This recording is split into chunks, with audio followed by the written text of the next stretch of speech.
Eu nasci em Belém, mas passei a minha infância numa cidadezinha chamada Alenquer, que era onde minha mãe é de Alenquer e meu pai é de Oriximiná. São duas cidades do interior de uma área que a gente chama Baixo Amazonas. Tá? No Baixo Amazonas. Alenquer é uma cidade bastante antiga. Na realidade, todas essas cidades do Baixo Amazonas trocaram o nome com o Marquês de Pombal. Então, Alenquer, Prainha, Santarém, então, todas têm o nome a partir de Marquês de Pombal e da administração Pombal que mudou a cidade. E minha vida foi no Baixo Amazonas desde pequeno. Vou conhecer a Belém mais tarde, já no início da adolescência. Seu pai era médico, né? Meu pai era médico da Fundação CESP. Quer dizer, na época não era a Fundação CESP, era só... ele trabalhou em Forlândia com Ford, né, com um projeto Ford de borracha, e aí ele se tornou médico dentro da Fundação CESP, que se tornou depois parte do Ministério da Saúde, mas antes eram praticamente nessa região. Sua mãe era também de lá, né? Minha mãe de Alenquer, minha mãe nasceu em Alenquer. Minha mãe A nasceu. família dela era de lá também. A família dela é completamente de lá. Quer dizer, uma parte é de lá, outra parte veio de Portugal. Né? Uma parte de Portugal e uma parte do Brasil. Ela trabalhava ou só Mamãe, ficava na casa? mamãe era normalista. Né? Mas como nós éramos 7 irmãos, né? Eu acho que ela ficou muito mais em casa do que trabalhando. Né? Trabalhou muito em casa.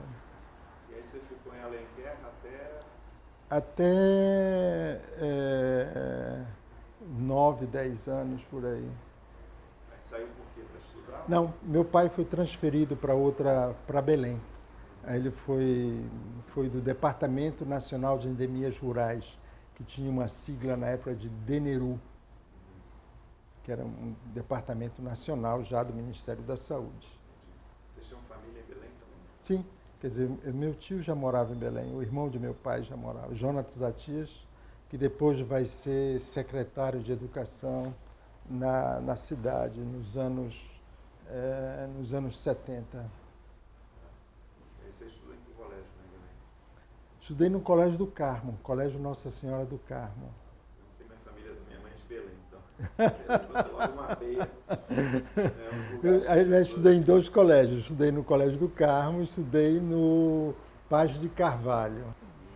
E seu pai continuou lá exercendo a medicina? Sim, continuou no Departamento Nacional de Endemias Rurais, depois ele passou, junto com outros médicos, ele fez uma pós-graduação na OPAS, né, lá na Venezuela, voltou como um pós-graduado em malária, né? E criou, junto com os outros médicos, uma campanha chamada Campanha de Erradicação da Malária. E a partir daí surge, dentro do Ministério da Saúde, essa campanha que vai para todo o Brasil. Mas a ideia, né, o foco inicial dessa campanha de erradicação para a malária foi em Belém, em 1968. A partir daí ele vai trabalhar na CEM, né? CEM, Campanha de Erradicação da Malária. E aí você acaba de fazer a graduação em filosofia? Isso numa faculdade salesiana, lá em Minas Gerais. Dom Bosco, né? Isso. São João del Rei? São João del Rei, né? Que na realidade os cursos eram da Federal de Juiz de Fora, quer dizer, os cursos de filosofia todos eram revalidados pela Universidade Federal de Juiz de Fora, era uma faculdade particular. Né? Por que o interesse pela filosofia? Olha, eu achava que era uma coisa que no momento me interessava, porque havia uma pressão muito grande familiar, né, da medicina, e eu não queria realmente estar dentro da área da medicina, se bem que eu trabalho hoje com antropologia da saúde, né? Que é o outro lado. Não é a prática médica, mas é a prática tradicional de cura, né? De uma certa forma. Foi isso, o interesse mais específico no momento, e era talvez a mais fácil em termos dos vestibulares. Né? Por que lá em São João del Rei? Você tinha família lá Não, eu fui a convite dos padres salesianos. Então, nessa época, Em Belém você já tinha contato? nós tínhamos contato bastante com os padres e eles realmente me apoiaram bastante, né, nessa. E lá era o quê? Internato? Era internato e havia também a possibilidade, se você quisesse seguir a carreira do sacerdócio. Você pensou em seguir? Não sei se eu cheguei a pensar desde o início, mas eu estava envolvido com muitos colegas que estavam pensando, né? Opção, né? Era uma opção. Era uma opção, sobretudo porque o tempo era um tempo muito duro. Eu estou falando de 72, 73. Então você não tinha muita opção, né? E já tinha sido... Eu estava no movimento estudantil e o movimento estudantil era, de uma certa forma, bastante visado, sobretudo São João do Rei, como era uma área também militarizada bastante. Então não havia muita coisa. Eu fui fundador de um movimento de alfabetização de adultos nessa cidade, trabalhamos muito em campanhas muito grandes. Nós éramos um grupo bastante, como diria, visado pelos momentos e pelos que guardavam a ordem, né? E tudo era considerado, de uma certa forma, subversivo, né? Agora, o movimento estudantil você começou ainda em Belém? Ainda em Belém, ainda em Belém. Segundo grau, ensino médio? No ensino médio, hoje chama ensino médio. Naquele tempo que era primeiro e segundo. Não, era científico, eu fazia o científico. Porque era justamente o momento em que o Passarinho, que era o ministro, transformou o nosso ensino, ou criou a lei de mudança do ensino. Então nós estávamos na transição entre o antigo ginásio e científico para o novo, que era o primeiro grau e o segundo grau. Mas essa militância em Belém tinha a ver com alguma tendência organizada, algum partido? Olha, nossa família sempre foi visada, né? Porque meu tio, Benedito Monteiro, irmão de minha mãe, era um personagem político importante, tanto em Belém quanto a nível nacional. Quer dizer, ele foi deputado estadual, já desde Alenquer, então ele tinha uma vida, e também por ele ter estudado na Rússia e outros lugares, ele era visto como comunista e ficou preso desde o início do golpe, em 64, até praticamente ele ficou preso em Belém, né? Então nós éramos, de uma certa forma, muito, vamos dizer assim, vigiados por essa ordem. Como é que era, um pouco, a sua relação familiar? Como é que era o espaço formativo, além da educação formal, dentro da sua casa? Se existia Meu pai, criação para as humanidades? meu pai era muito rígido, bastante rígido, né? E nós estudávamos muito. Só para ter uma ideia, em determinados momentos nós tínhamos nós estudávamos em duas escolas. Teve um momento que eu estudei em duas escolas, porque ele achava que não deveria ter tempo perdido, né? Então eu fui matriculado em duas escolas, né? E isso fez com que os livros em casa sempre foi uma vida assim bastante, vamos dizer assim, direcionada para a formação escolar, educacional, assim, bastante rígida, né? E todos nós, né? Isso ele controlava bastante. Ele, de uma certa forma, pelo fato de ter estudado bastante, né? E fez com que todos nós caminhássemos. Todos nós em casa nós somos, vamos dizer assim, todos meus irmãos e irmãs temos uma formação bastante grande, a nível de graduação, a nível de pós-graduação também. E tinha um cinema também? Tinha, mas isso já foi no interior. Em Alenquer? Não, era numa cidadezinha chamada Pontas de Pedras, que ficava na Ilha do Marajó.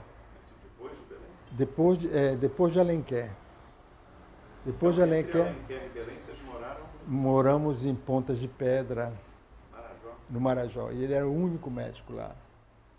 E nós tínhamos... Meu pai tinha um cinema junto com um juiz da cidade. E aí eu assisti desde pequeno, assim, bastante filmes que vinha.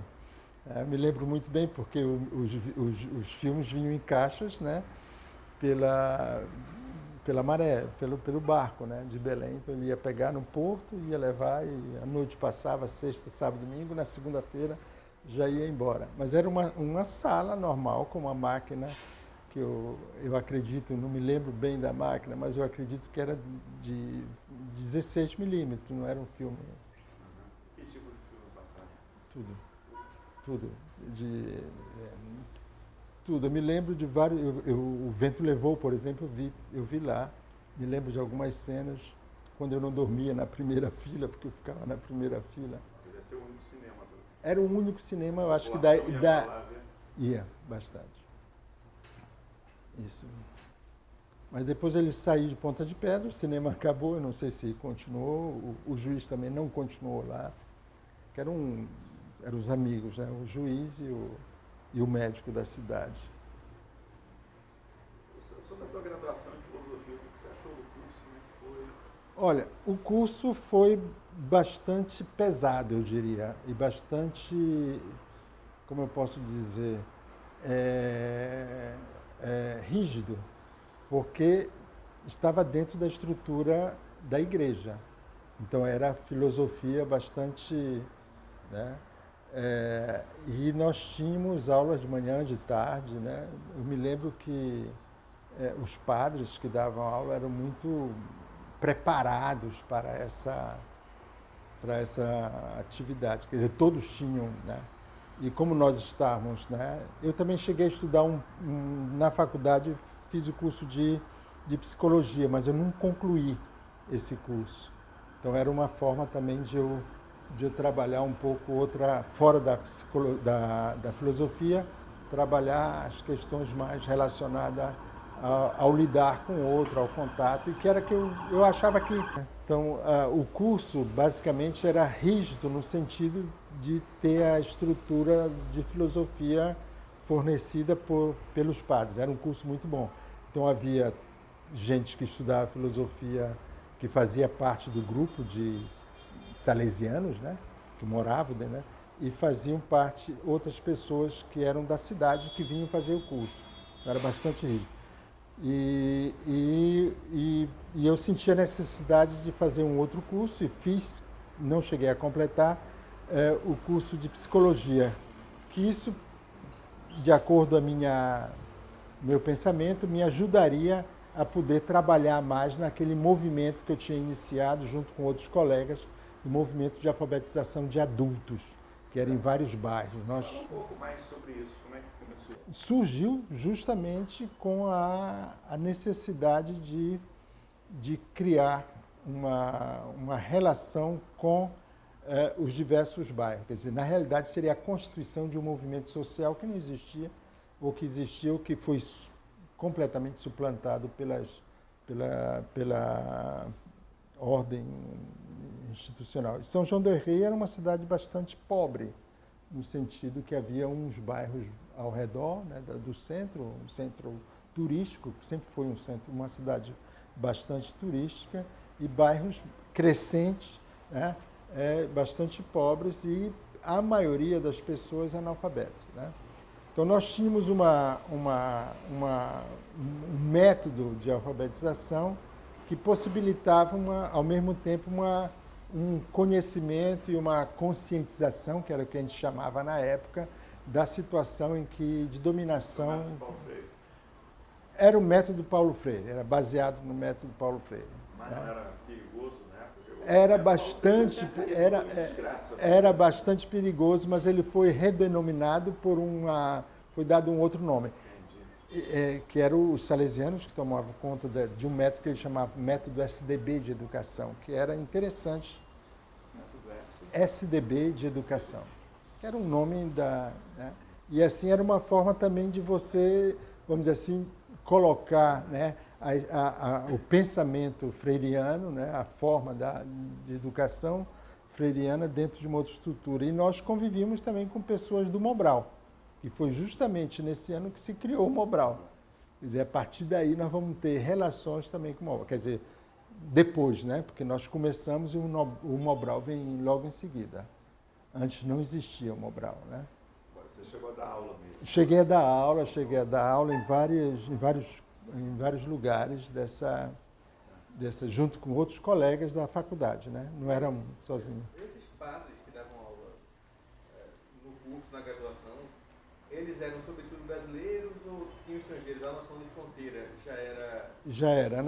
A maioria, não, tinha padres que vieram da Itália, da Alemanha, da Romênia, tinha um padre que era romeno, padre Sver, e os outros eram brasileiros, né? Brasileiros daqui de São Paulo, então de Minas mesmo, né? Mas o curso era um curso, eu achei, em termos de formação, eu acho que muito bom mesmo. Teve alguma leitura que, durante o curso, influenciou, por exemplo, a formação desses cursos nos bairros?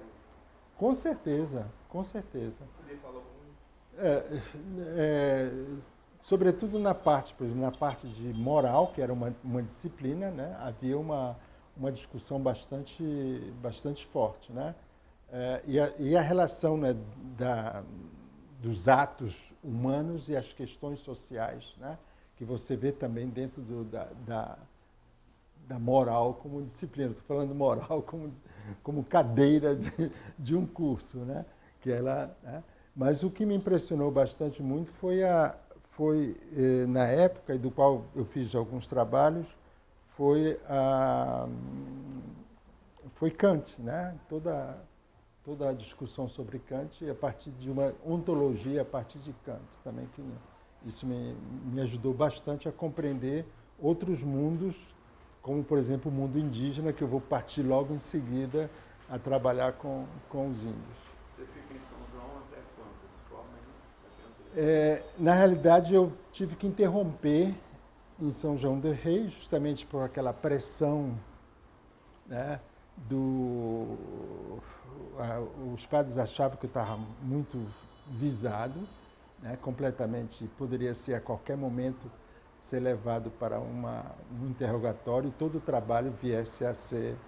Então eu saí, eu interrompi, né, justamente também para não entrar no 477, não sei se vocês lembram que havia uma lei, né, onde as pessoas eram jubiladas diretamente, bastava ser considerada subversiva, e os padres disseram, bom, você interrompa isso aí e você vai agora implementar essa estrutura de alfabetização de adultos lá em Iauareté, Alto Rio Negro. Por que lá? Por algum motivo? Ou porque você era da região? Talvez porque era o lugar mais longe de São João del Rei. Eu tinha que sair um pouco do circuito. Talvez essa era... E foi aí que eu entrei em contato pela primeira vez com populações indígenas. E desde lá... Foi chegar em Arauetê em 72. Em novembro de 72. Me lembro muito bem. E eu fui... Você foi sozinho? Eu fui no avião da FAB, porque naquela ocasião só existia o avião da FAB. É um avião que saía de Belém, parava em Santarém, depois parava em Manaus, depois parava... Levava 3 dias de Belém até Iauareté. Parava em São Gabriel, depois ia para Iauareté, voltava e parava de novo. Era um avião que chamava-se do Correio Aéreo Nacional. Era um Catalina. Era um Catalina da FAB. Eu perguntei se você foi sozinho para fazer o projeto lá de... Eu fui sozinho nessa ocasião. Tinha missão salesiana lá, né? Completamente, por isso que era fácil, Por isso que eu fui por pra lá. isso que eu fui para lá. Como é que foi a tua experiência inicial? Olha, eu fui super bem recebido, né? Super bem recebido por todos, né? E na ocasião tinha um padre que estava viajando, ia fazer uma viagem. Aí eu disse, não, eu quero ir, porque eu quero conhecer a realidade antes de... Isso fazia parte também um pouco do nosso treinamento, né? Conhecer a realidade para depois colocar, estruturar uma formação, um curso, uma outra forma, né? Então essa foi a minha... E aí eu viajei com ele durante muito tempo. Eu acho que foram entre 30 a 40 dias em duas calhas de rio, tanto no rio Alpés até a Boca do Querari, como no rio Papuri até Melo Franco, que são os 2 pontos de fronteiras dessa região, né? E aí eu fui descobrindo uma quantidade de coisas que vai me dar base, talvez, para que eu possa trabalhar, né? O que eu faço até hoje, praticamente. Essa viagem para mim foi fundamental, de compreensão não só dessa realidade dos diversos grupos indígenas nessa região, as diversas línguas, né? Os diversos contatos com o outro, as práticas xamânicas que eu presenciei naquelas viagens. Esses grupos já estão muito em contato com a sociedade nacional? Não, com a sociedade nacional nenhum. Com os missionários? Só com os missionários, e esses missionários a partir dos anos... com esses missionários a partir dos anos 29. Quer dizer, na realidade, esse grupo dessa região vai entrar em contato sistemático com a missão a partir... começam a visitar em 1914, mas em 1929 a estrutura da missão ela se estabelece nessa região, nesse lugar chamado Iauareté. Quer dizer, eu vou conhecer em 72 um prédio que foi construído em 1929, todo de madeira, que hoje hoje não existe mais. Lá nos anos 70, o Darcy Ribeiro publica Os Índios e a Civilização. Os é um índios... quadro muito pessimista, assim, acabando os índios, né? Isso foi antes da ressurgência étnica e outras coisas. Na realidade é de 58, né, o texto. O texto, mas a editora Vozes publica em 70, 1970, por aí. Tinha esse quadro, vamos dizer, muito pessimista sobre a extinção, vamos dizer assim. Bastante pessimista. Mas interessante, por exemplo, o texto do Darcy Ribeiro, Os Índios e a Civilização, ele coloca, evidentemente, esse pessimismo, a gente percebe, mas ele faz talvez a primeira, né? Vamos dizer assim, o primeiro texto onde você vai ter um panorama geral dos povos indígenas no Brasil que não se tinha antes. Você tinha pedaço ali, pedaço lá. Mas Nimandaju nunca foi publicado aqui no Brasil. O livro que eu te mostrei ainda há pouco é a primeira vez que ele está junto.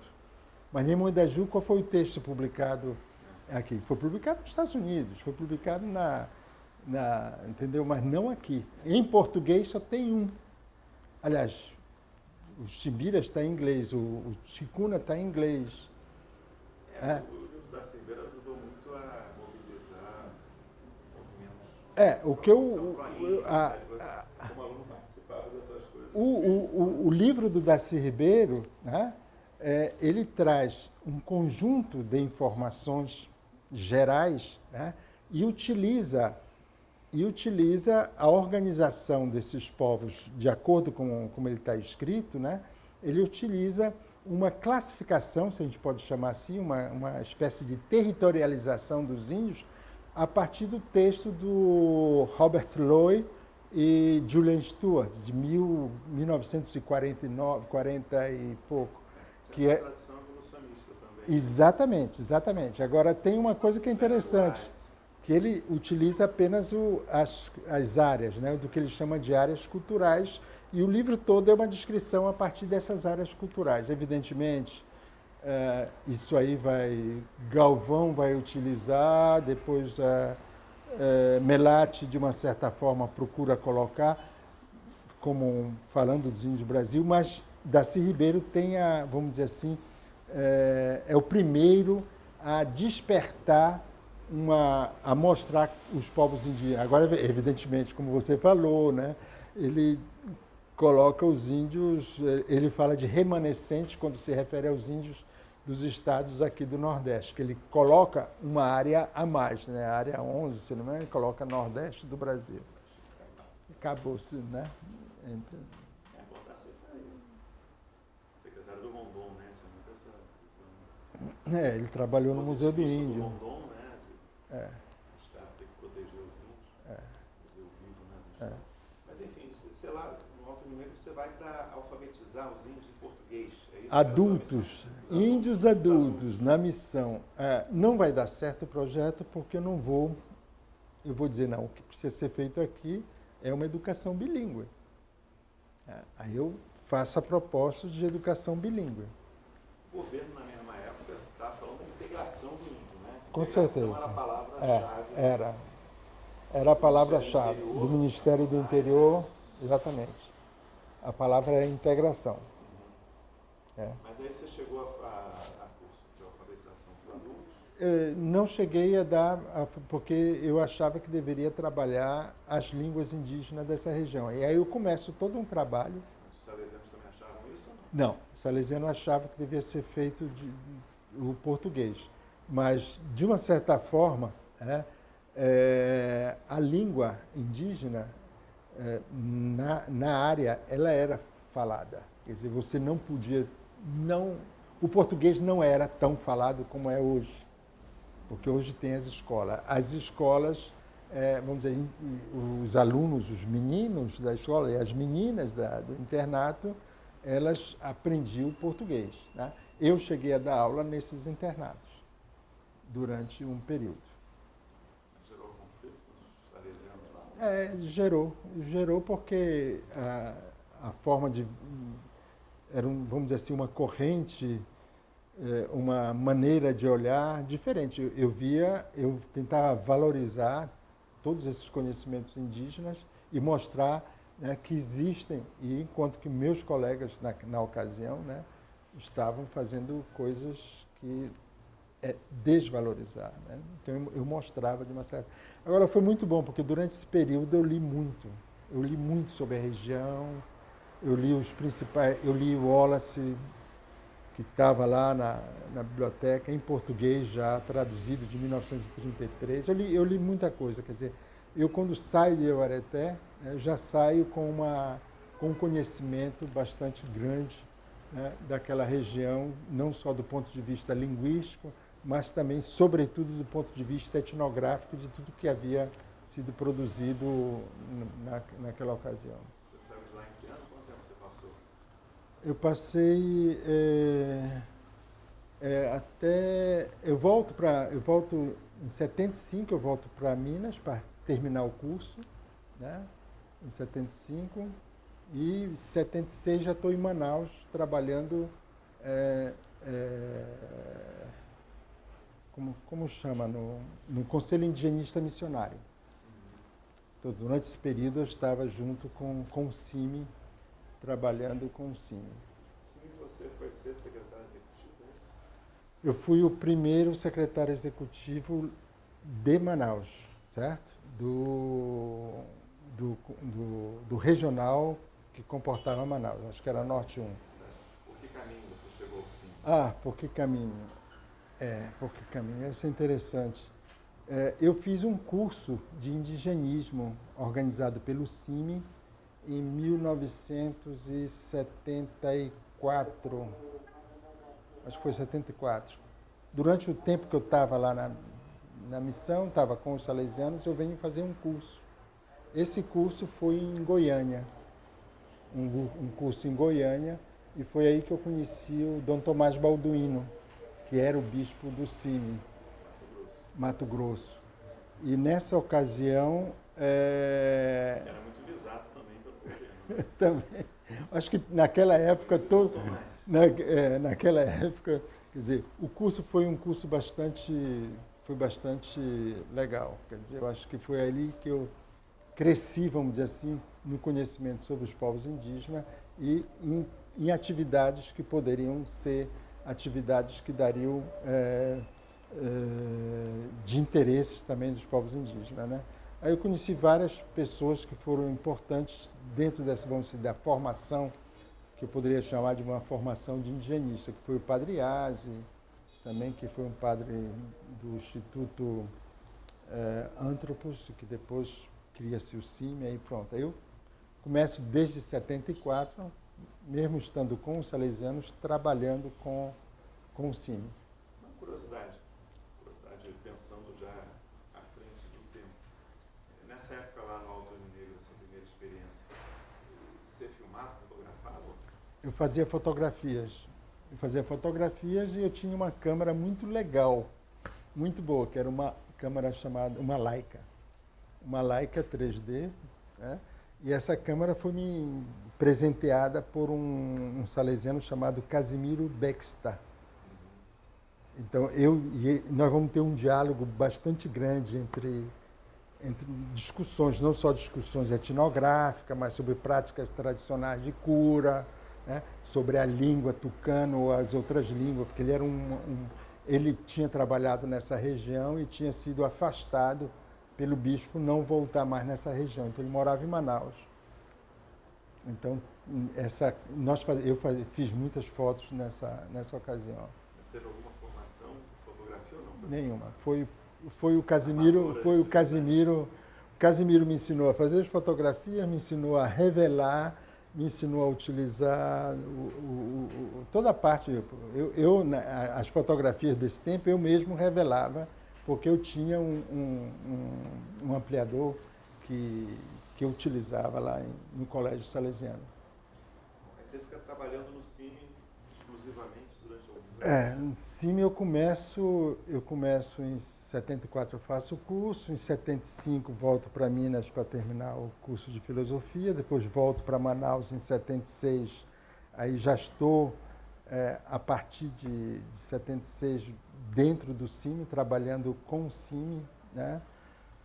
Em todas as regiões. Eu faço o primeiro, nesse ano, 76, 77, eu visito todas as áreas indígenas para o CIMI nessa região amazônica, Roraima. Roraima eu termino em 78 de fazer todas as visitas.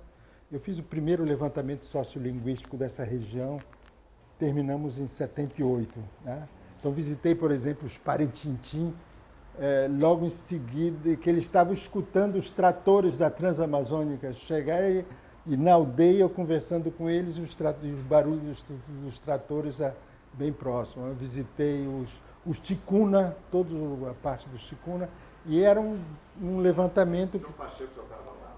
João Pacheco estava começando, porque eu estou falando de 76, 77, certo? 78 foi Roraima, mas 77 eu já estava andando entre os Ticuna, certo? Em 78 eu organizei um curso de indigenismo para o CIMI em Manaus, onde nós convidamos o Darcy Ribeiro.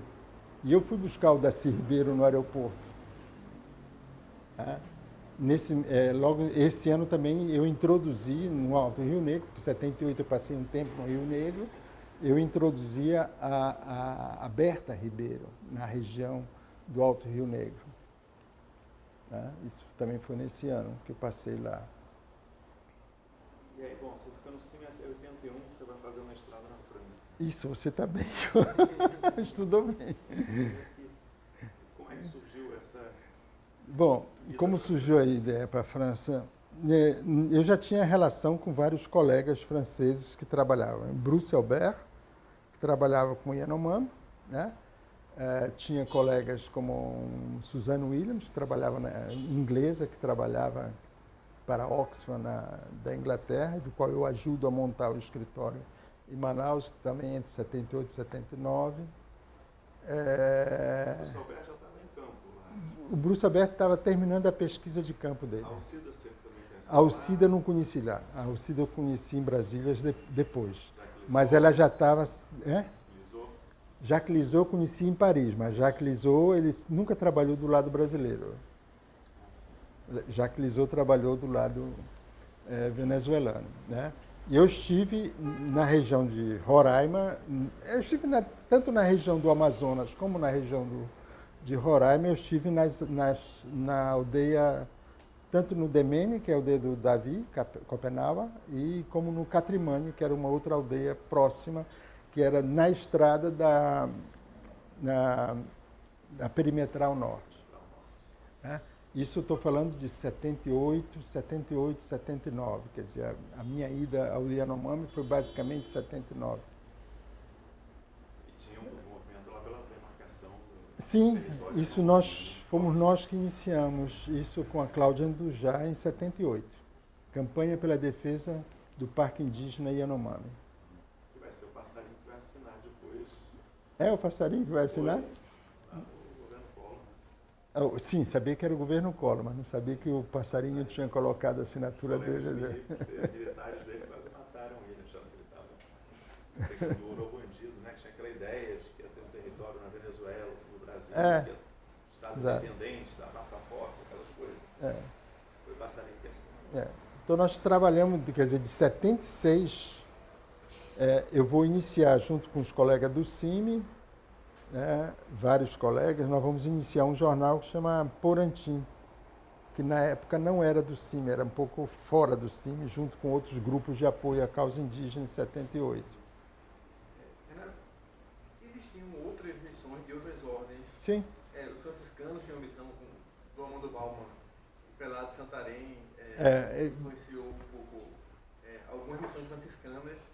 Quando eu vou para o Amazonas, eu praticamente, o Pará vai ficar um pouco, mesmo que eu tenha nascido no Pará, mas eu vou ficar no Amazonas muitos anos, né?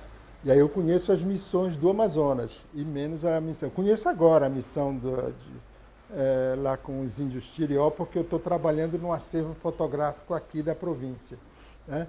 Mas a província franciscana de lá, de Santo Antônio, que é aqui, a sede é aqui. Mas nessa ocasião, havia muitas missões.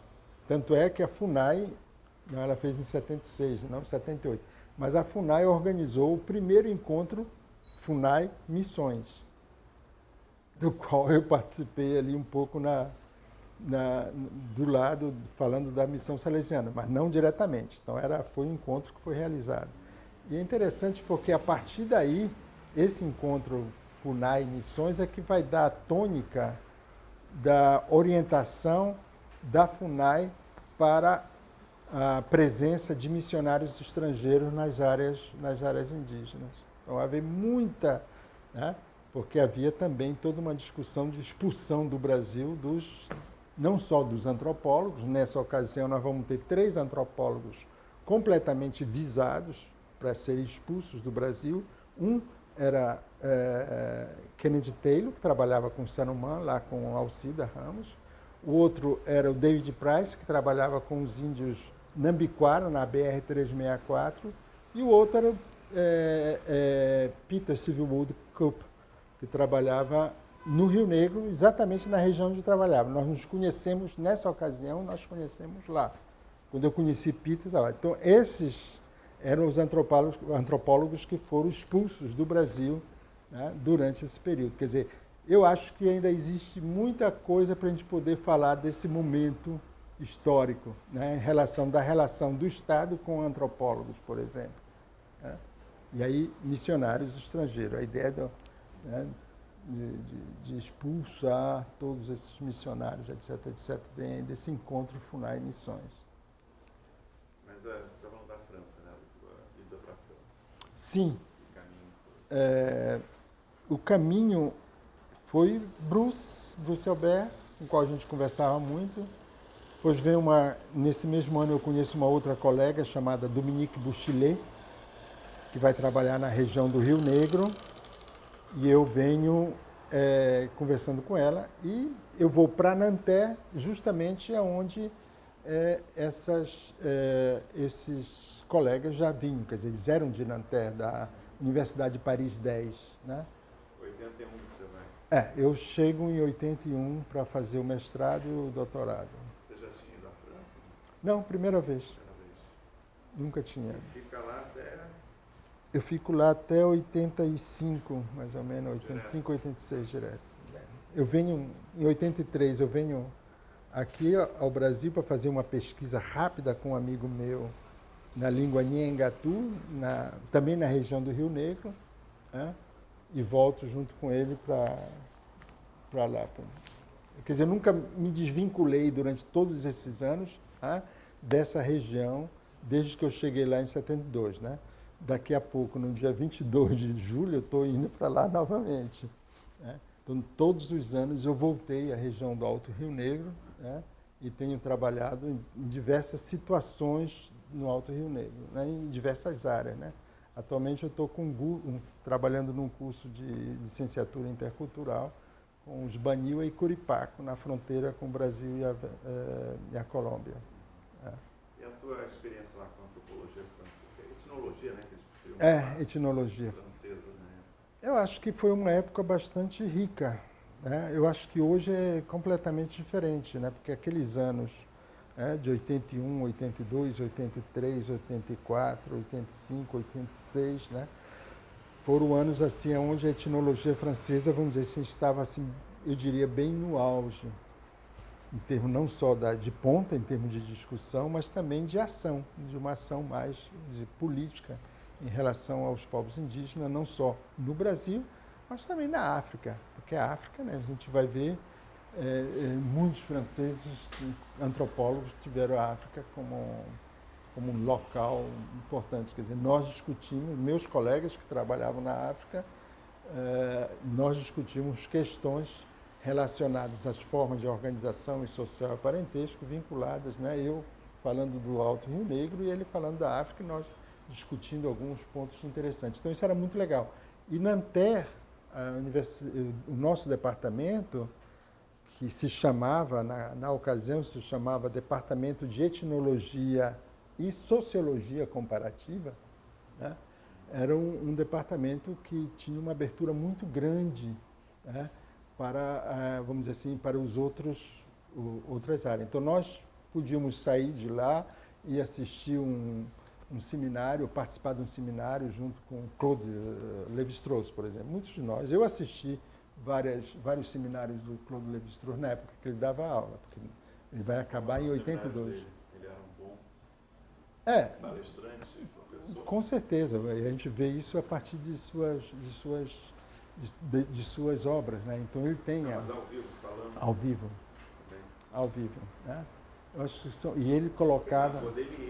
Godelier, Dumont, com certeza, Claude Meillassoux, Philippe Rey, são todos os... Todos vivos, né? Claude Meillassoux, eu acho que faleceu já.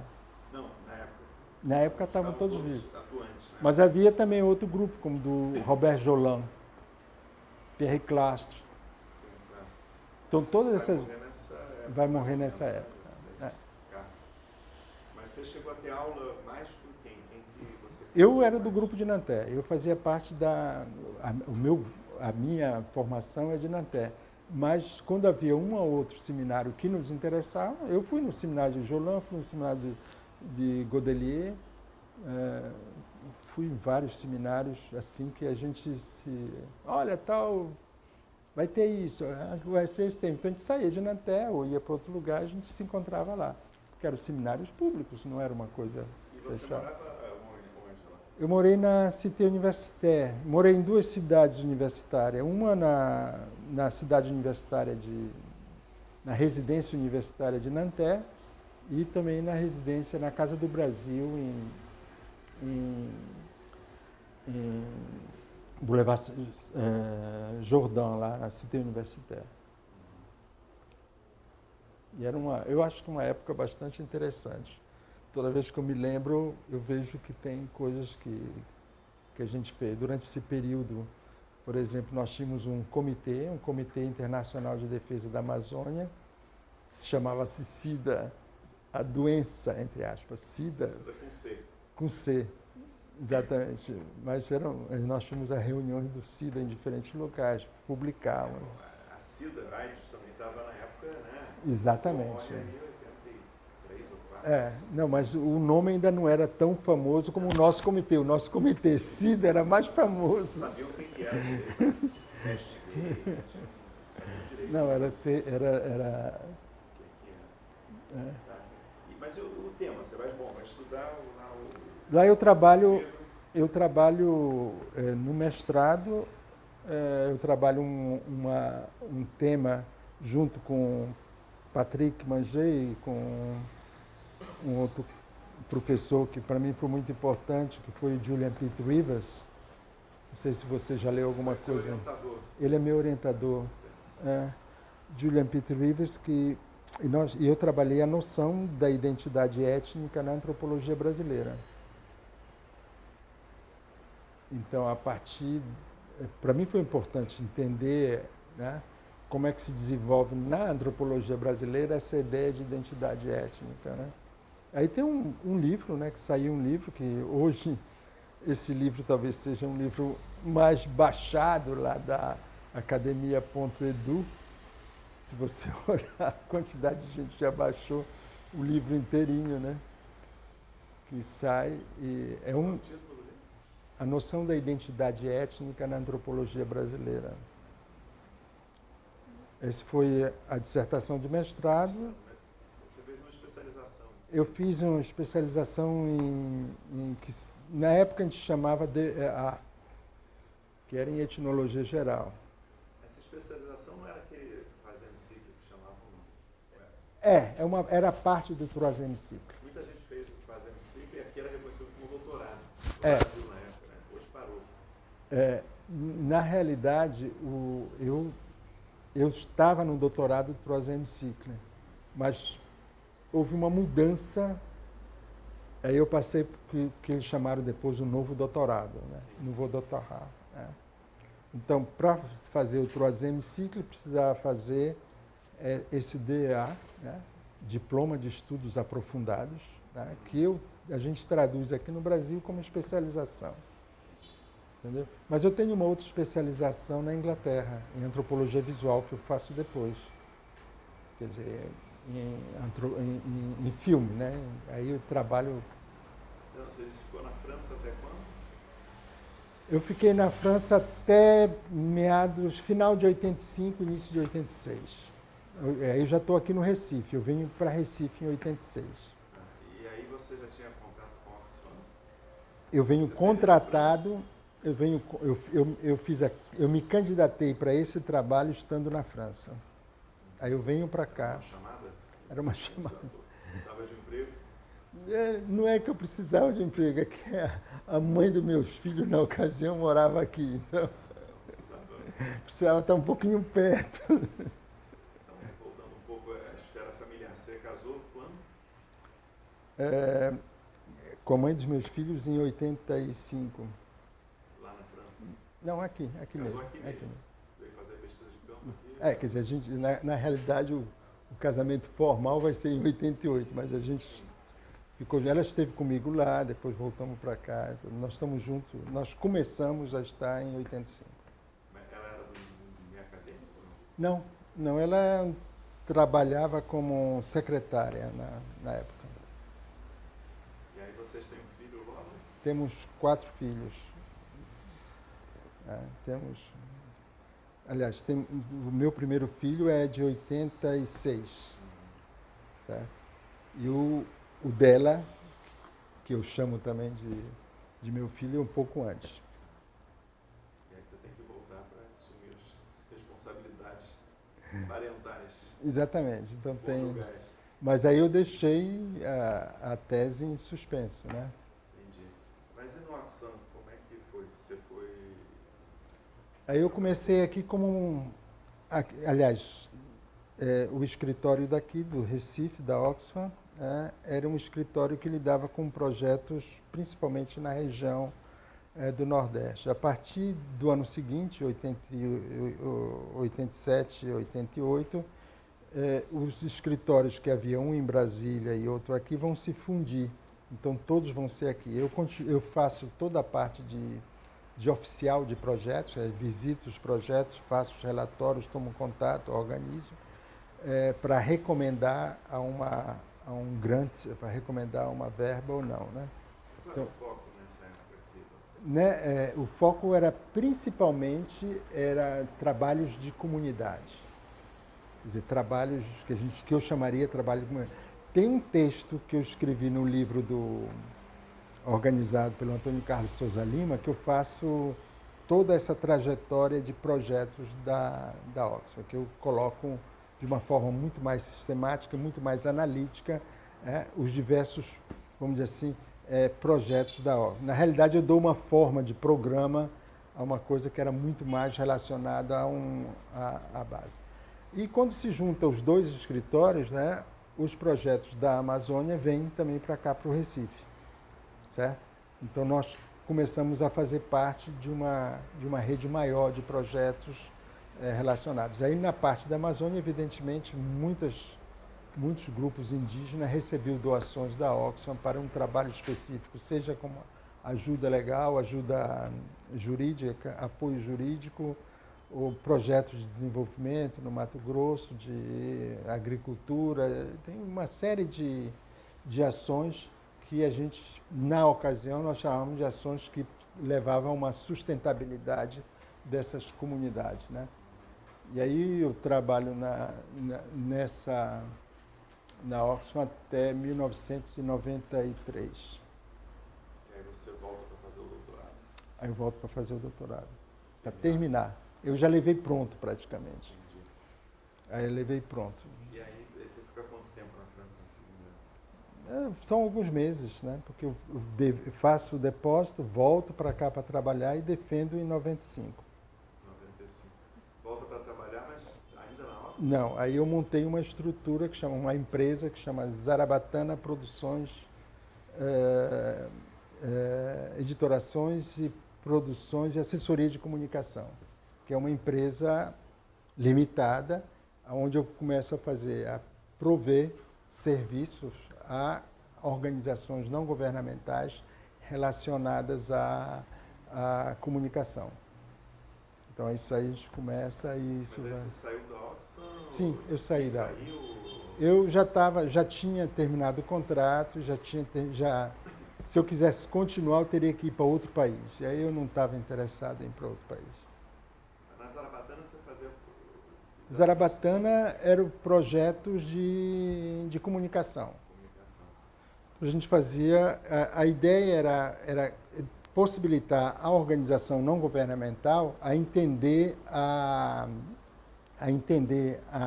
comunicação, as várias linguagens de comunicação, para que essa organização pudesse ter uma maior visibilidade das suas ações. Então, nós trabalhamos aqui no Nordeste com várias organizações, principalmente relacionada à seca, né? Relacionada ao... Doutorado, fala um pouquinho sobre a tua tese, doutorado. O Peter Rivers não vai continuar como teu orientador. Não, ele vai falecer em 1992. Aí foi um dos motivos também pela demora, porque uma coisa é que quem é que vai assinar a papelada, né? Se bem que eu tinha vários colegas lá em Nanterre, e aí Jacques Galinier, que trabalhava com povos, trabalha ainda com os povos indígenas no México, né? Ele me assume, quer dizer, ele assume a direção, mas praticamente ela já estava finalizada, uma vez que ela foi finalizada com Julian Pitt Rivers. E o tema da tua tese você que escolheu ou o Peter Rivers? Não, o tema fui eu que escolhi. Fui eu que escolhi porque era uma preocupação do Rio Negro. E até hoje ainda é uma preocupação. Até hoje é uma preocupação, né? Quer dizer, a discussão teórica que se dá é das relações entre os diversos povos dessa região, certo? Então, eu escolho dois povos, um povo que chama-se Rupda e outro povo que se chama Tucano, e eu trabalho a relação entre esses dois grupos. Aí, no sentido de relações interétnicas, como é que se dá essa relação, né? E qualquer pessoa que chega lá, nessa região, vai perceber que a relação entre esses dois grupos é uma relação como se fosse de patrão-cliente. Tá? Então, exatamente, dentro de uma... tanto é que o título da tese é a relação desigual entre sociedades do Alpés, Rupda e Tucano. Nessa época, um pouco depois, começa a surgir os povos da floresta. Que tem uma coisa meio mítica. Pronto. Né? Os dados que eu vou usar, evidentemente, são dados que eu vou coletar durante todos os anos no Rio Negro. Quer dizer, meus dados de pesquisa, evidentemente, tem em 83, 84, os anos que eu mais passei, eu passei 14 meses sem sair do Rio Negro, entre 83 e 84, esses anos, eles vão vão se constituir a base do meu acervo etnográfico sobre essa região.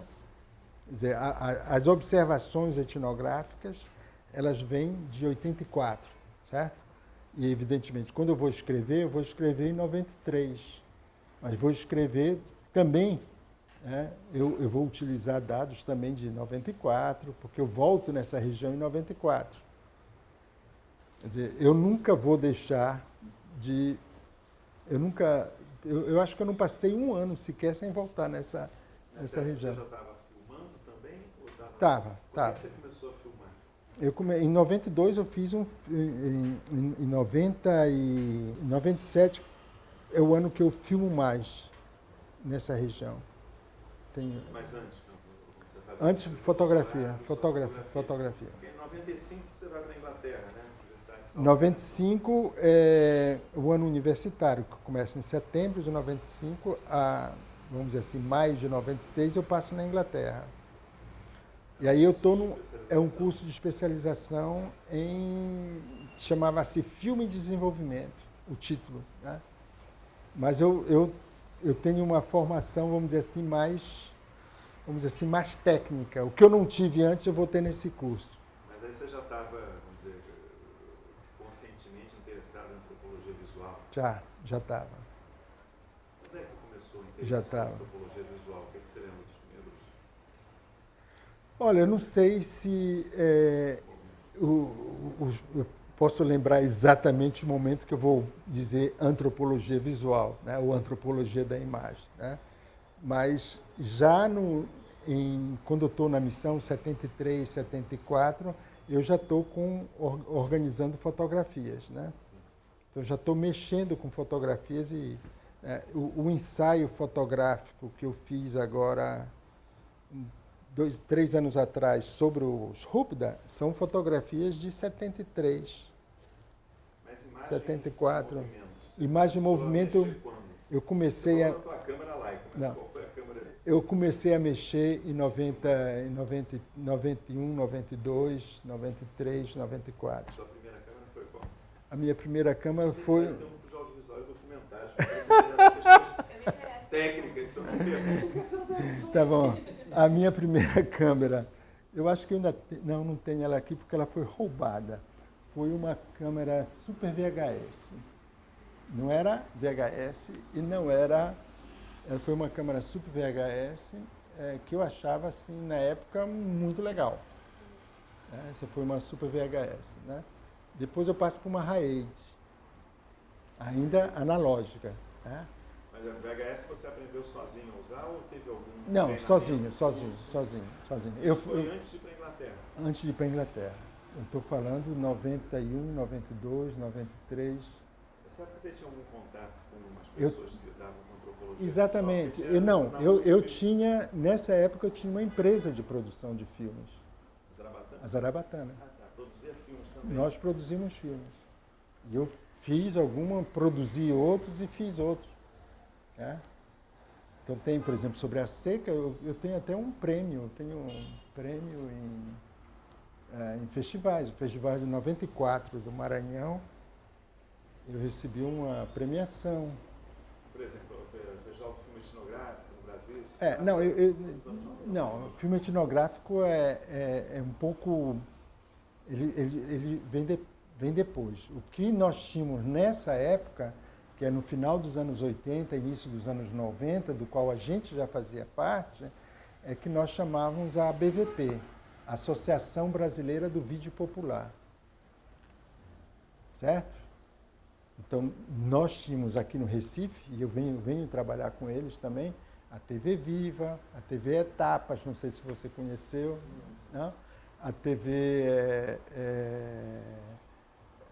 vários, né? Tinha uma outra que era a Suba, então a gente vem trabalhar juntos, e Zarabatana também está junto, então ela fazia parte dessa rede. Evidentemente, eu como antropólogo levava para essa questão mais antropológica, né? E o pessoal levava mais para o vídeo popular. A participação em vídeo, fazer vídeos compartilhados, né? Isso já era uma coisa que se fazia, né? E foi, evidentemente, introduzida por Jean Russo. Jean Russo esteve aqui em João Pessoa, né? Deu cursos aqui em João Pessoa. Né? Você assistiu? Não, eu não estava aqui nessa época, mas eu fiquei sabendo e algumas pessoas continuam trabalhando com essa ideia da antropologia compartilhada dentro do estilo Jean Hus. Né? E eu vou trabalhar, o filme que eu fiz em Londres, ele é, de uma certa forma, para mim, é um filme que me dá possibilidade de explorar não só as técnicas relacionadas, não só a teoria da antropologia visual, mas me dá a possibilidade de explorar filmagens. Né? É um filme de trabalho participativo, colaborativo com os congoleses, com os quais eu trabalhei, os imigrantes congoleses. Já tinha começado no Brasil aqueles vídeos nas aldeias? Já tinha. Você tinha algum contato? Já conhecia.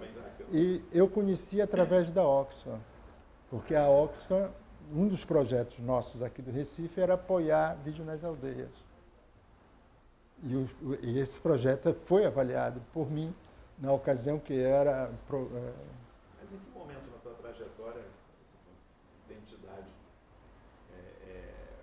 de antropólogo visual, da imagem, em que momento você se... Não, também sou isso. Porque antes não era. Você era amador, vou tirar fotografias. Não, os filmes que a gente produziu, né, os anos de 92, 93, não, 91, 92, 93, 94, todos eles eram ligados, vamos dizer assim, a uma perspectiva colaborativa, tá? Com as pessoas, tá?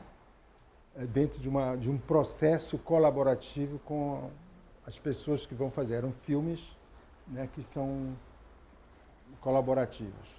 Então, dentro dessa perspectiva... A identidade, por exemplo, sei lá, Patrícia Montemor na UERJ, o pessoal lá na USP, já estão botando o rótulo de antropologia e imagem, antropologia visual. Quer dizer, eu acho que essa identidade, ela surge, como você está colocando, surge quando eu entro na universidade, que eu crio o laboratório de antropologia visual. Então já não tem, a Zarabatana ficou para trás e eu crio o laboratório de antropologia visual. Isso, as atividades desse laboratório vai começar em 99. E eu vou criar a primeira disciplina no curso de Ciências Sociais de antropologia visual. Então, se você pensa assim numa identidade, vamos colocar 99, Você bota a placa, né?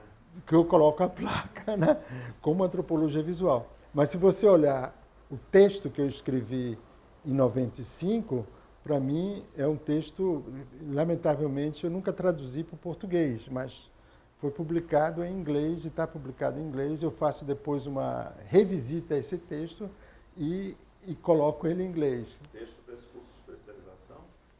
Não, a especialização você fez um filme. Eu fiz um filme, mas junto com o filme eu fiz um texto. Chama-se From Persecution to Penury. Agora, por que fazer essa especialização na Inglaterra? Tem algum motivo particular?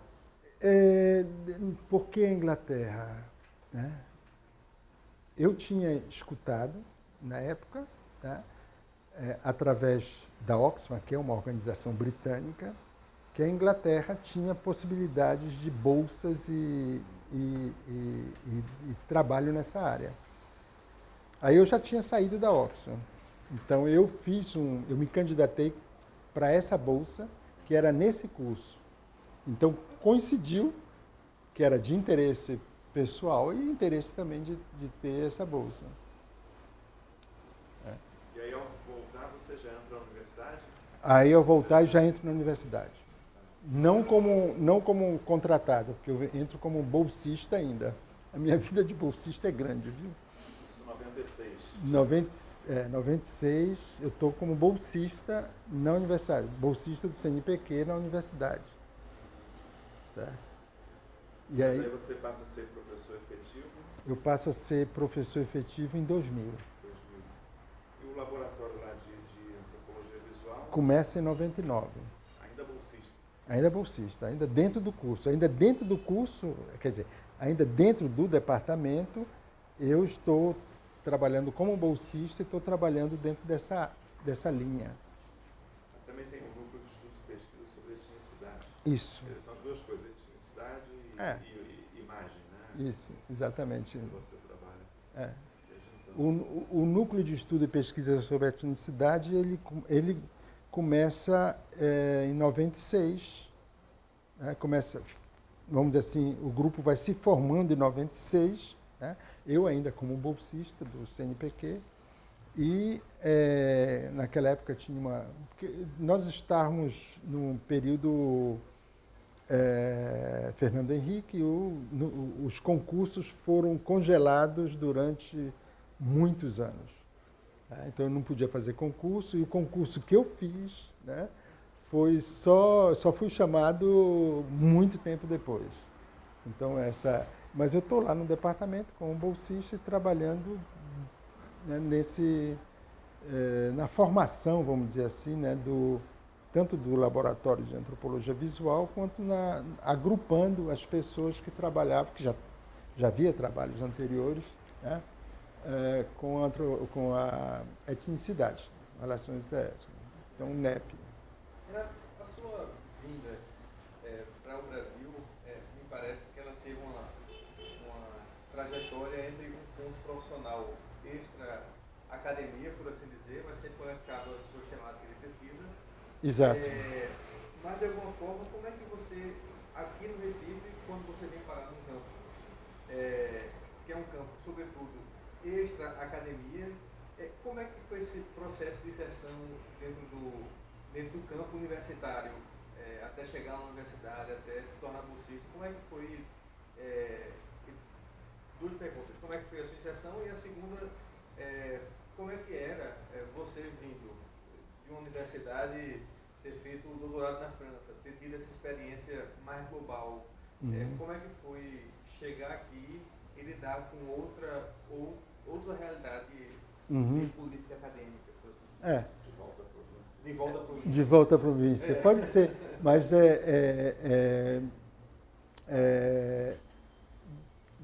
se você olhar um pouco mais, eu nunca estive completamente desvinculado da academia. Quer dizer, em todos os momentos eu estava. Mesmo trabalhando aqui na Oxfam, eu participava de eventos ligados à academia. Quer dizer, João Pacheco, por exemplo, me convida para dar uma aula inaugural num curso que ele estava iniciando aqui, né? O professor Scott me chama para dar uma aula também para os alunos dele do departamento, do programa de pós-graduação em antropologia, né? Eu sou chamado para a ecologia, para falar sobre vários... Os dois já foram entrevistados, né? Quem? O Perry Scott e o João Pacheco. Então,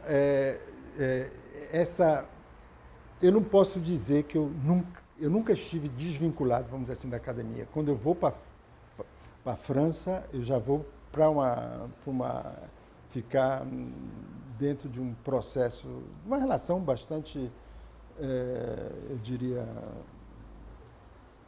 integrada com as outras universidades, ao mesmo tempo participando de vários movimentos relacionados também à academia. Aqui também não, quer dizer, eu vou continuar participando das reuniões, né, naquela época nós chamávamos ABINHA, né? ABINHA, que era o que depois deu o nome de ABANE, né? As reuniões ABA Norte e Nordeste, que eu participei antes de estar, vamos dizer assim, vinculado como bolsista do CNPq na universidade, né? Então havia uma relação. Também em termos de publicação, quer dizer, eu organizo publicações de livros, né?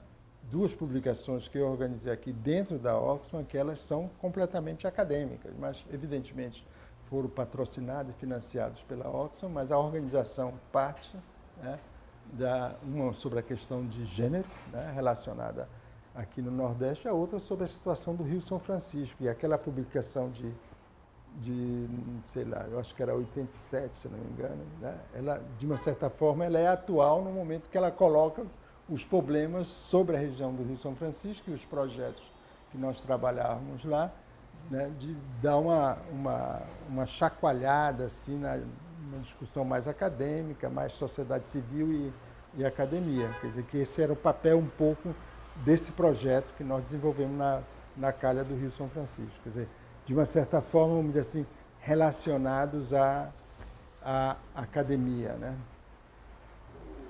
O GT da ABA depois vira comitê, né? Antropologia. O GT da ABA nós iniciamos em antropologia visual, você está falando, né? Quem começou, acho que foi a Chica, Carmen Rial. Eu não estou lembrado exatamente a data, mas eu vou ficar durante um período até grande, 2 gestões da ABA, eu fico na coordenação do GT. Chica, Cornélia. Tinha a Chica, depois entrou a Clarice, depois veio várias pessoas. Né? Agora, não sei se a impressão é verdadeira ou não, mas na época, assim, a antropologia visual, a imagem, era muito legal, mas era uma coisa meio, vamos dizer assim, secundária. Não era um estudo sério, né? Exatamente. Exatamente. Exatamente. Coisas hard, né? O resto é legal, mas é meio né, secundário, uma coisa assim. Não sei se essa impressão é verdadeira. Eu acho que ela é totalmente verdadeira. Inclusive, se você me pergunta como foi a criação do laboratório, né, de antropologia visual no nosso departamento aqui, ela não foi fácil, né, para entender um pouco a disciplina, né, esse campo disciplinar, porque alguns colegas de ciências sociais utilizavam a imagem como uma espécie de papel-parede, né? Eles falam e a imagem vem para trás, né? Ilustração. Nunca foi de entender a imagem ou a produção imagética como uma parte metodológica de uma pesquisa, né? Isso vai custar, isso não é fácil. Hoje já está mais fácil. Hoje eu diria que já entrou. Hoje as pessoas já pensam, né? E já penso antropologia visual em qualquer coisa que eu não penso que é antropologia visual. Mas isso você atribui mais a vamos dizer, a afirmação desse campo, desse mundo dentro da antropologia das ciências sociais, ou ao fato de que, vamos dizer, a cultura visual se tornou socialmente muito mais generalizada? Qualquer criança filma hoje com o celular, quer dizer, isso já se tornou um lugar comum, vamos dizer assim, que não era nos anos 80 e 70, né? Não. Nem nos anos... quer dizer, o celular vai começar a fazer parte no final dos anos 90 e início dos anos 2000. Não, as câmeras também ficam cada vez menores, mais acessíveis.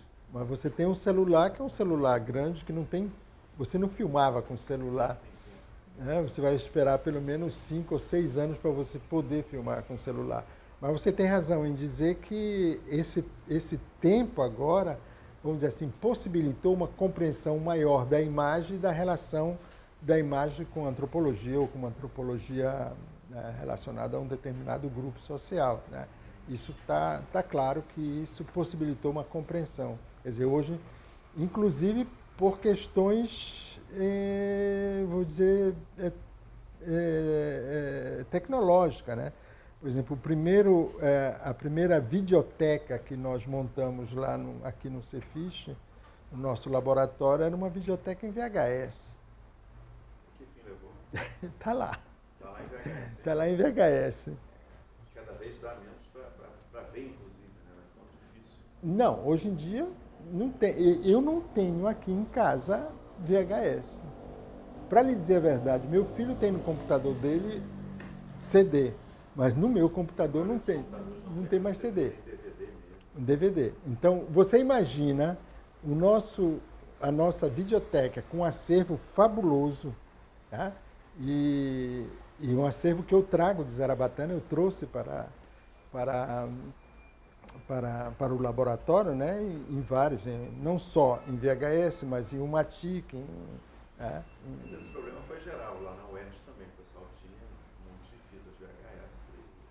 Então, o que é que faz com isso? Qual é a preocupação? Não dá. Agora eu queria perguntar sobre o teu acervo, o teu arquivo. Né?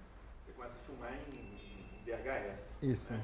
Depois, Hi8, que você fala. Hi8 e depois digital. Mas aí, como é que você faz a gestão, a organização, a guarda do seu acervo pessoal, passando por todas essas transformações também tecnológicas? Hoje, meu acervo pessoal está perdido, de uma certa forma.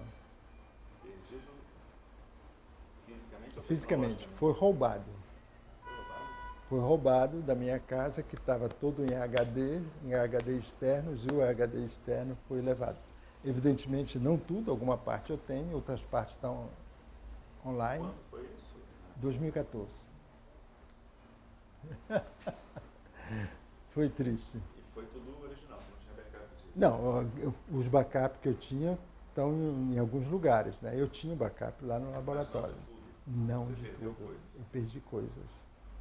Não recuperou nada disso? Não, é impossível recuperar, porque é impossível. Eu acho que transformar esses HD... Então, a gestão do acervo que eu tinha era essa. Até então, eu guardava, eu digitalizava e colocava em HDs, que era a forma mais... Então, eu tinha vários HDs com algumas coisas que eu gravei que não foram editados. Não tinha nuvem tão acessível? Não tinha... Bom, não tinha, naquela época, mas não era tão acessível. Né? Então, esse era o acervo.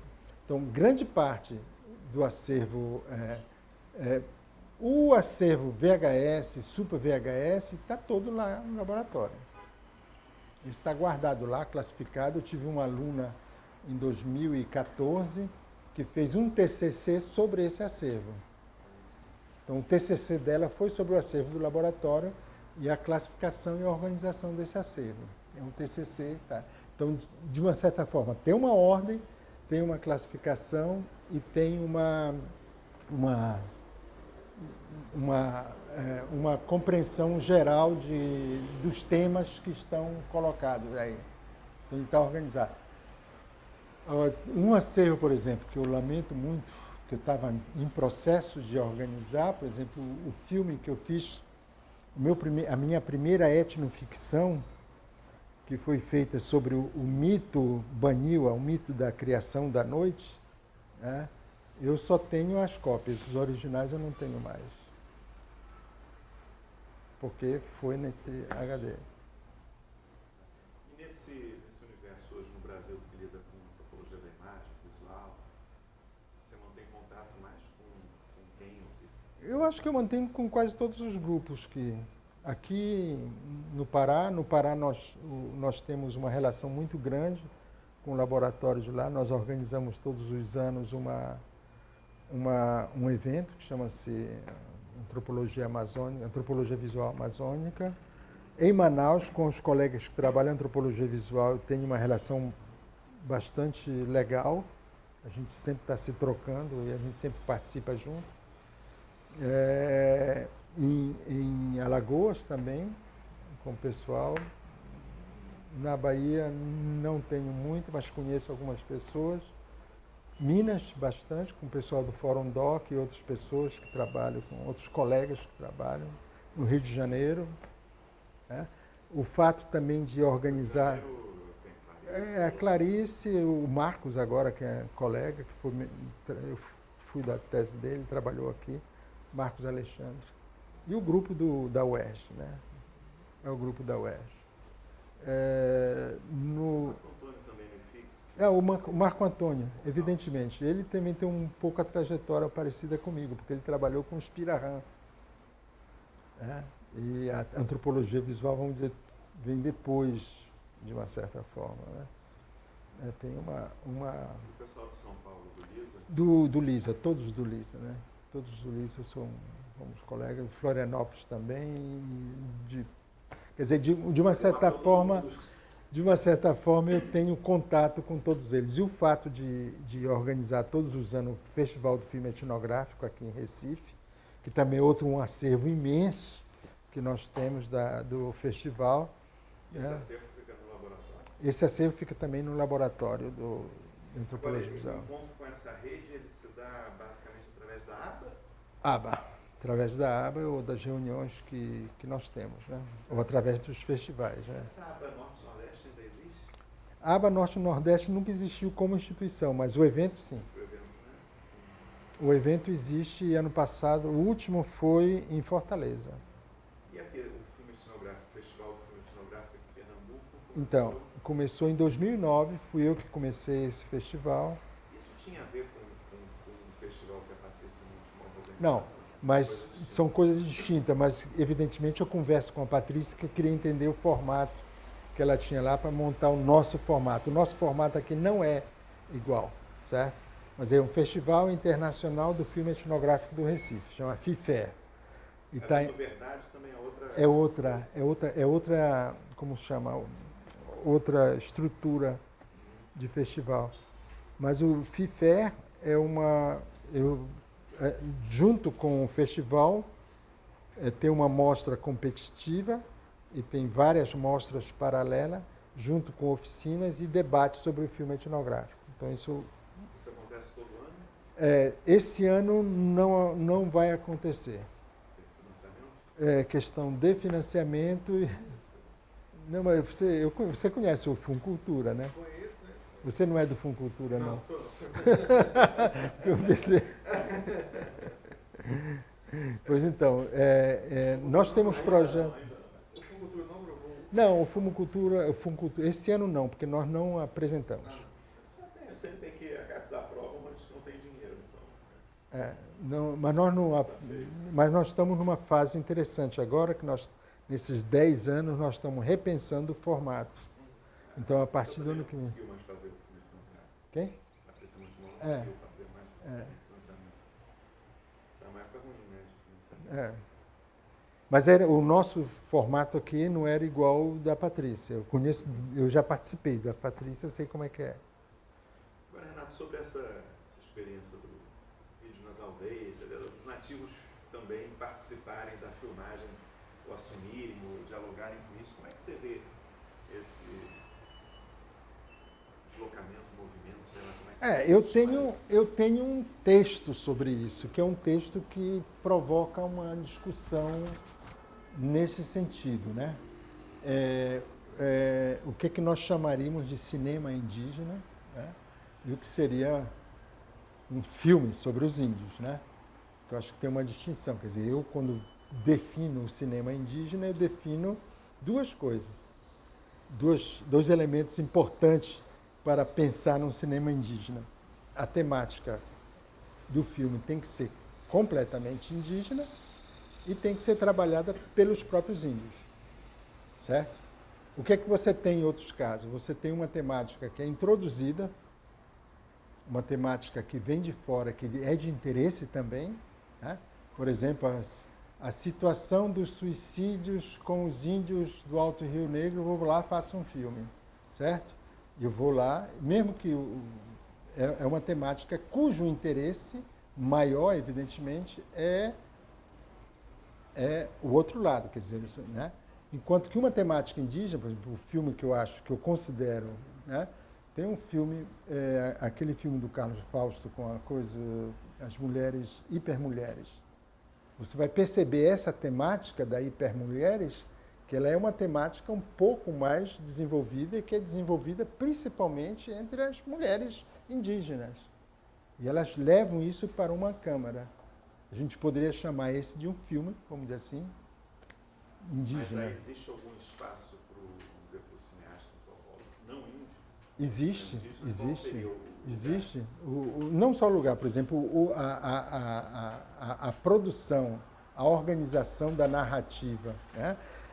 O momento da construção dessa narrativa é uma narrativa indígena. Não, falando para o não indígena, para o antropólogo, para o cineasta, para o documentarista não indígena. O não indígena, sim. Não, ele participa, muitas vezes participa.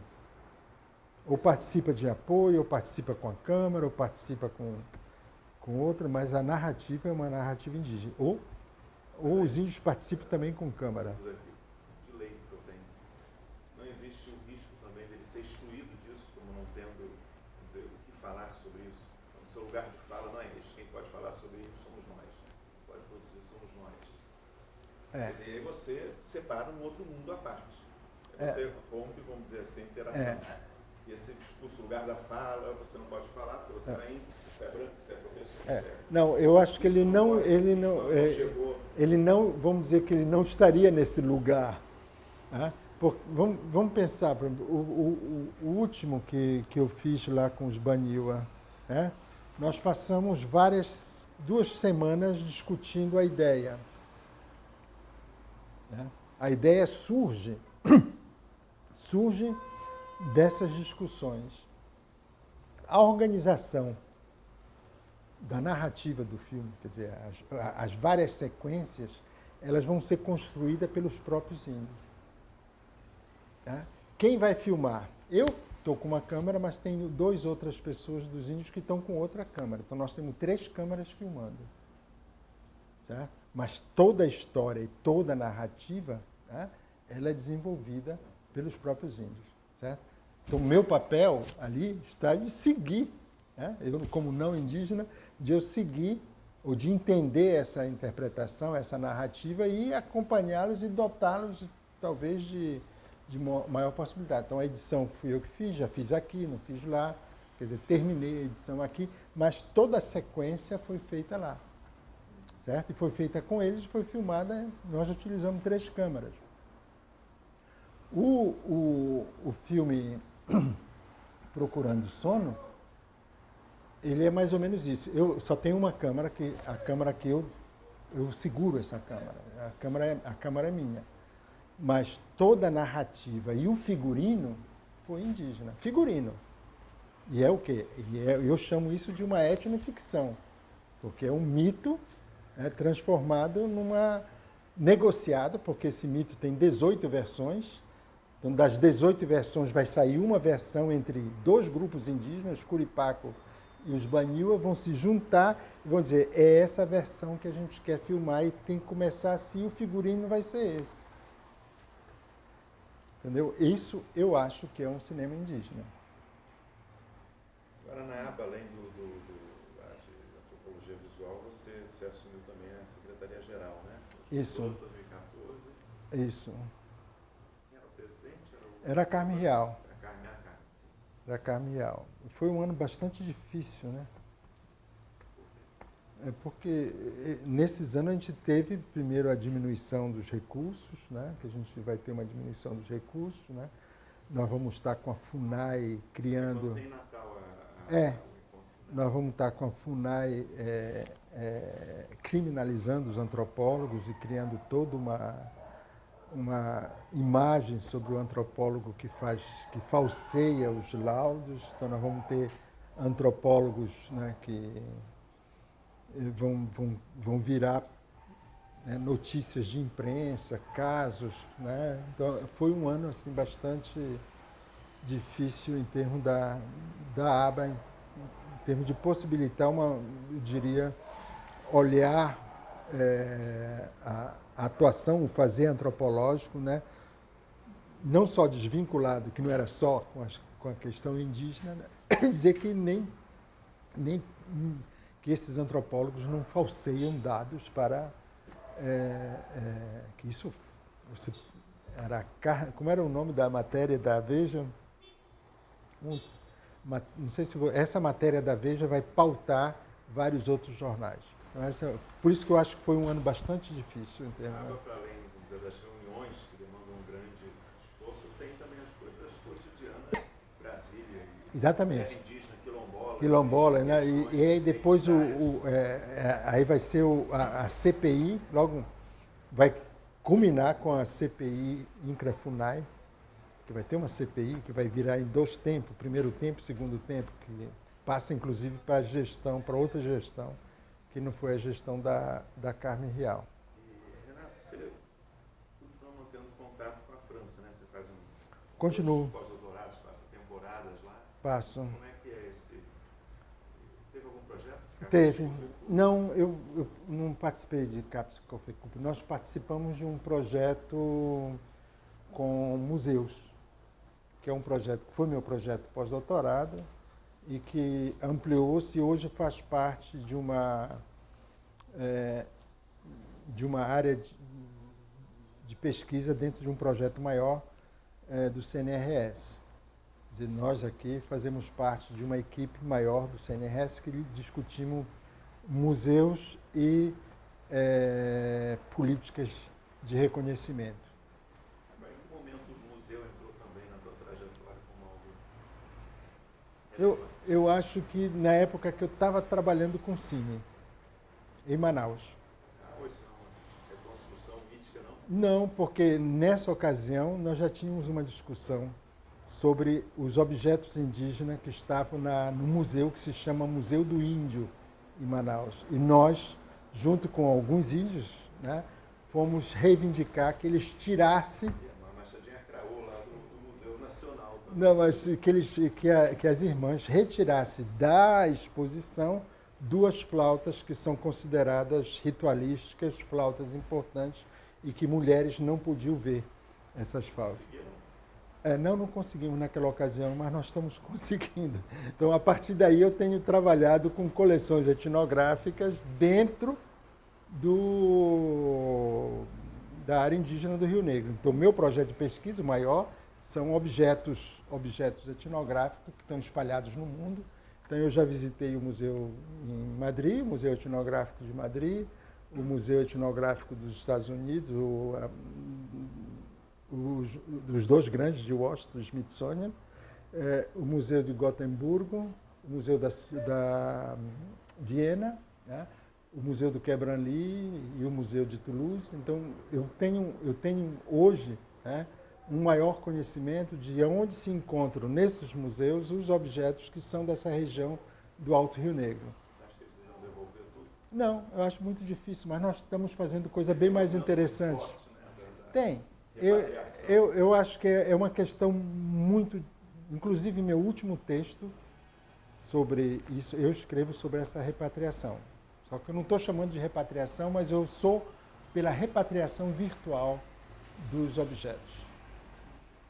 Virtual. Físico. Muitos desses objetos, a maioria dos objetos que estão fora, foram produzidos por um grupo indígena, por uma comunidade que não existe mais. Quer dizer, são indígenas. Os índios atuais muitas vezes não conhecem tais objetos, porque foram objetos de 1860, 1835. Em Viena tem objetos que foi tirado dessa região de 1835. Você pode dizer, e muitas vezes são classificados como daquele povo, mas as pessoas atuais conhecem de uma tradição, mas nunca chegaram a ver. Mas tem gente que ainda está viva, né? As pessoas que estão vivas conhecem a partir de uma tradição oral, mas não conhecem a partir de uma visualidade. Então, o nosso projeto no Rio Negro agora é a transformação dessa pesquisa, né, numa grande exposição virtual que vai acontecer em São Gabriel, inclusive com objetos em 3D. Impressos em 3D. Eu posso imprimir uma flauta de Jurupari em 3D e colocar em exposição lá. Essas mulheres podem ver. Não, eu estou falando, evidentemente, estou dando um exemplo, mas existe essa possibilidade de eu criar, a partir de uma virtualidade, elementos. Não estou dizendo que vai ser a flauta de Jurupari, mas eu posso pegar um outro objeto. Eu posso pegar, sei lá, um objeto qualquer e transformar em 3D e sai exatamente parecidíssimo. Entendeu? Anti-pós-colonialista e tal, mas então fica com o objeto, a cópia lá e manda o original. O caso da machadinha craô que estava no museu, entendeu? Quer dizer, tem um movimento. Aí são discussões de vários níveis. Nos Estados Unidos a legislação é uma, na Europa, na França é uma, na Espanha é outra. Então você vai lidar com tudo isso, com toda essa legislação. E aí é todo um processo, por exemplo, a França agora devolveu para os Kanak muitos dos objetos, né?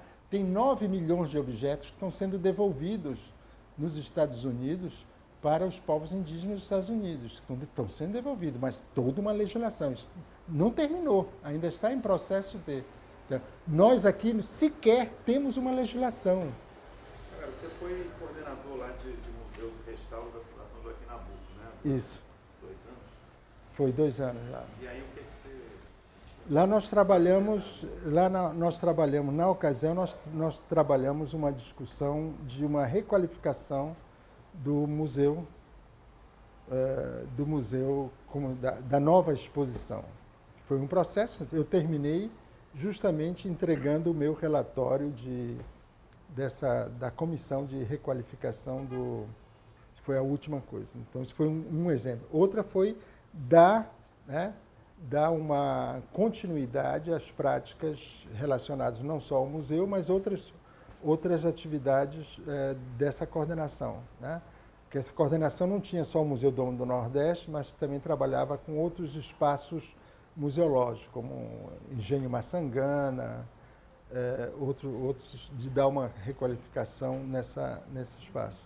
E foi muito legal, porque ali a gente percebe mesmo uma relação, não só a relação com o público, porque todos os museus relacionados que estão na Fundação têm uma relação com o público, né?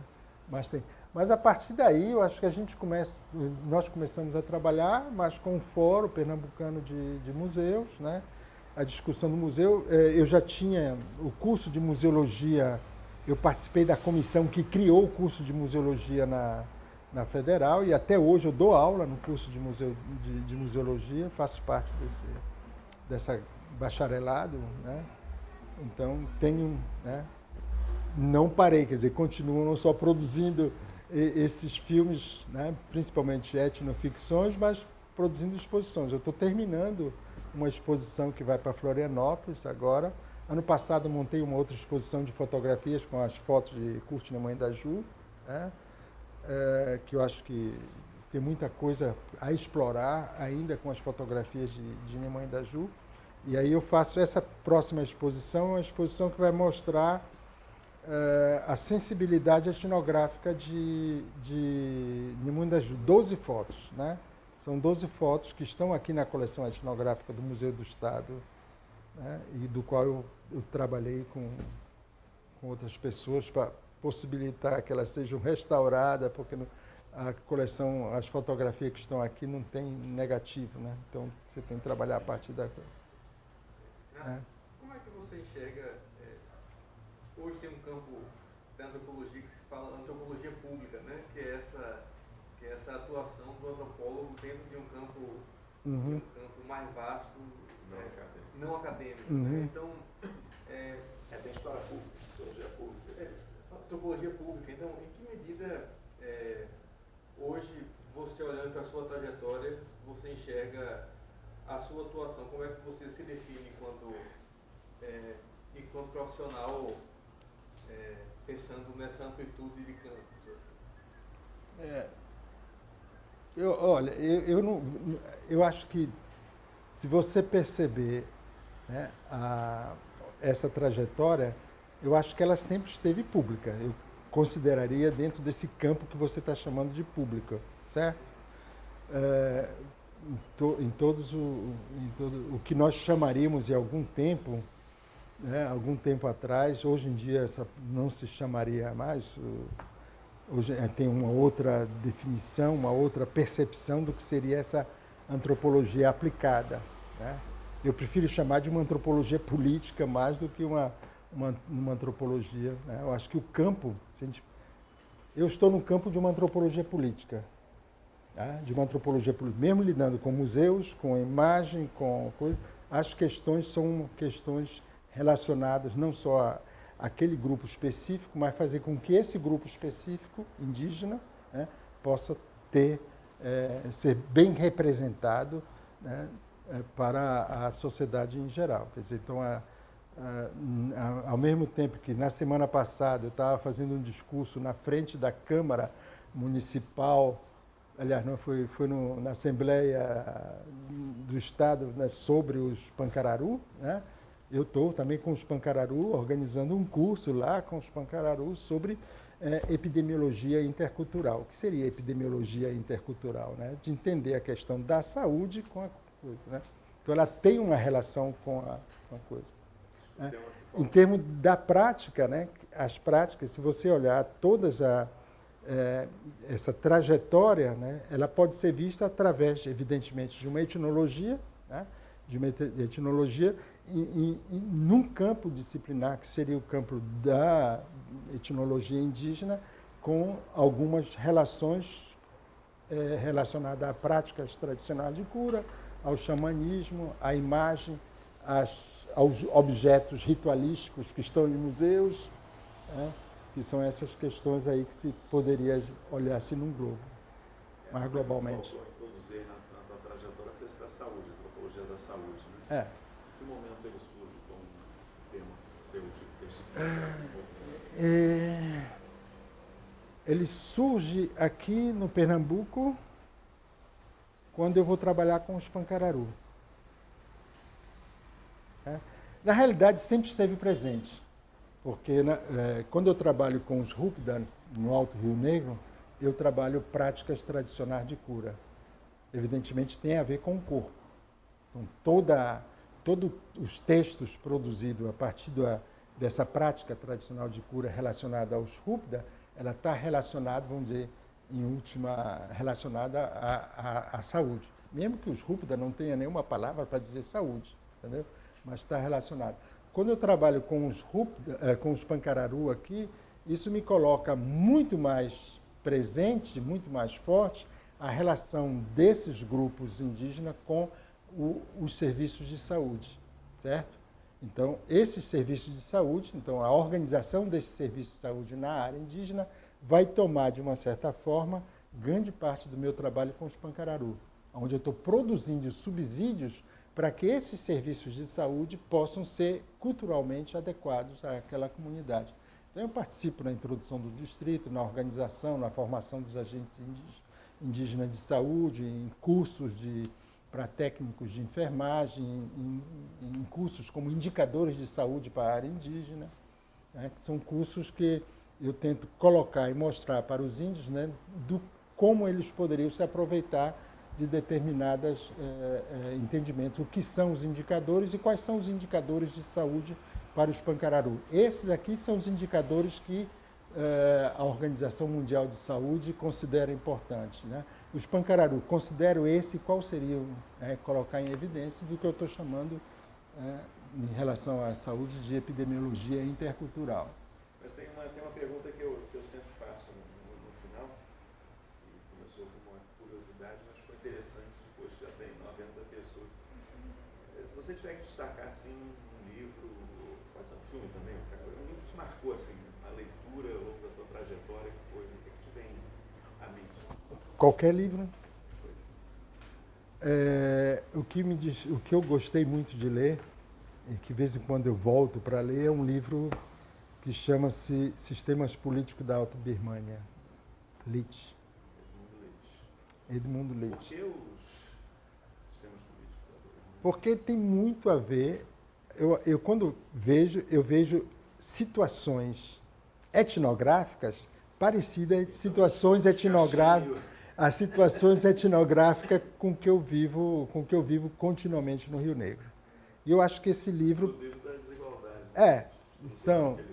Entendeu? Então, ele me possibilita a análise, a dar teoria para uma análise que eu tenho, que eu acho que ainda é viável, não vi até hoje outra que pudesse substituir aquela da minha tese de doutorado, que hoje está publicada num livro. Eu fiz um resumo e foi publicado num livro na França. Não foi, aqui nem sequer está traduzido por português. Está em francês ainda. Como tem outros textos que estão em francês, que não estão em português. Bom, Renato, acho que descobriu aí a tua trajetória, né, em grande parte. Queria agradecer mais uma vez a tua disponibilidade de colaborar com a gente. Foi um prazer.